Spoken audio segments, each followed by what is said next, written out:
Revenue और बागवानी मंत्री हैं, उन्होंने आश्वासन दिया है कि हम जो है दृढ़ता से, मजबूती से हम इस बात को सुनिश्चित करेंगे कि जो भी यहाँ बाहर से नर्सरी आयात होती है वो मापदंड के मुताबिक हो और क्वारंटीन हो। और दूसरी बात महत्वपूर्ण ये है कि हम जो बाहर से आयात कर रहे हैं बहुत महंगे हैं। जैसे हमारे फेदर प्लांट्स की जो नर्सरी है 700-800 रुपये का एक प्लांट है, जो रूटीन की है वो 100 रुपये की। हमारे हिमाचल प्रदेश में मध्यम दर्जे के या छोटे बागवान हैं तो वो अफोर्ड नहीं कर सकते। दूसरी जो भी नर्सरी आ रही है वो हमारा जो बागवानी विश्वविद्यालय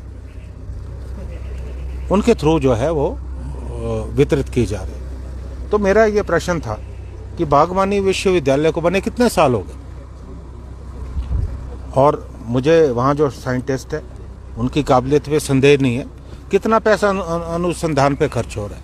हम जो वैरायटी बाहर से ला रहे हैं, जिन देशों से नर्सरी आ रही है, उनकी जलवायु, उनकी सॉइल कंडीशन, एटमॉस्फेयर हमसे बिल्कुल अलग है। तो क्या हम आज तक इतने वर्षों में कोई इंडिजिनस वैरायटी यहाँ नहीं पैदा कर पाए? इस विषय में आज तक कोई अनुसंधान हुआ ही नहीं।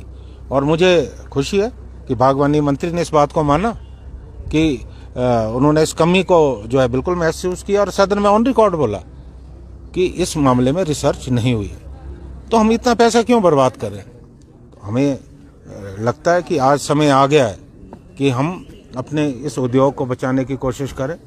जहां हमारे देश में हमारा क्षेत्र है, हम 5 से 7 टन हेक्टेयर सेब पैदा कर रहे हैं, और विश्व में यूरोप और मैं यूएसए की बात करना चाहूँगा, वहाँ 50 टन से ज़्यादा। तो हम तो बहुत पीछे हैं। तो इस तरह से अगर ये सिलसिला चलता रहा तो हमें आने वाले समय में बहुत मुश्किल होगी। एक तो आयात शुल्क की तलवार हमारे ऊपर लटक रही है, लागत लगातार कम हो रही है, मुनाफा कम हो रहा है, हमारे खर्चे जो है बढ़ रहे हैं। मुझे लगता है कि इस दिशा में जो है मजबूत प्रयास करने की ज़रूरत है, और हमारे जो बागवानी विश्वविद्यालय उनको बिल्कुल अनुसंधान करना चाहिए, और कोई इंडिजिनस वैरायटी है जो हमारी जलवायु, हमारे एटमॉस्फेयर के अनुकूल हो, वो तैयार करने का जो है कोशिश करनी चाहिए। या विदेशी कोई अच्छी नर्सरीज हैं उनके साथ कोलैबोरेशन करके यहाँ हमारे देश में, बाहर नहीं, यहाँ वो उस वैरायटी को पैदा करने की कोशिश करें। सर, रूट स्टॉक्स की कीमतें इतनी ज़्यादा हैं कि आम जो बागवान है वो नहीं ले पाता, तो इसके लिए भी जो है वो सरकार को कोई पहल करनी चाहिए। निश्चित तौर पे करनी चाहिए। मैंने जैसे पहले कहा कि 700-800 रुपये अफोर्ड करना बहुत मुश्किल है। और सबसे बड़ी बात क्या है कि जो भी आप ले रहे हैं ज़रूरी नहीं है कि वो जेन्युइन हो, क्योंकि बहुत सारा मामलों में ऐसा भी हुआ है कि बागवानों से पैसे लिए और उन्हें कहा गया कि क्वारंटीन हम कर रहे हैं, और बाद में पैसे लेके फरार हो। बागवान लगातार जो है ठगी का और उपेक्षा का शिकार हो रहे हैं। मुझे ये लगता है कि इस दिशा में सरकार को बहुत गंभीर प्रयास करने की ज़रूरत है, और हमें अपने देश में वैरायटी यहीं हमें पैदा करना चाहिए, रूट स्टॉक है या दूसरी और वैरायटीज, और ताकि हम कम दामों पे जो है वितरित कर सकें, तभी हम आने वाले समय में अपनी बागवानी को आगे बढ़ा पाएंगे। सर, औरंगजेब इशू काफ़ी गरमाया हुआ है, क्या करेंगे आप? देखिए, मुझे लगता है, बहुत अफसोस होता है कि आज हम नॉन इश्यूज पे लड़ रहे हैं।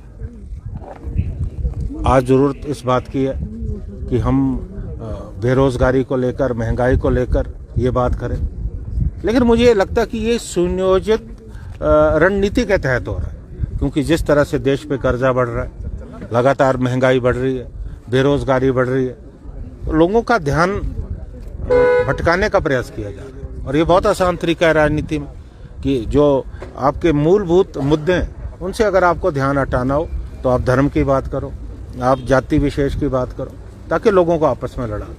मुझे लगता है कि सरकार को सख्ती से कार्रवाई करनी चाहिए, और देश में जो हमारा सांप्रदायिक सद्भाव है वो बिगड़ने ना पाए, इसके लिए सरकार को, चाहे केंद्र सरकार हो चाहे राज्य की सरकार हो, मिलकर जो है प्रयास करने की ज़रूरत है।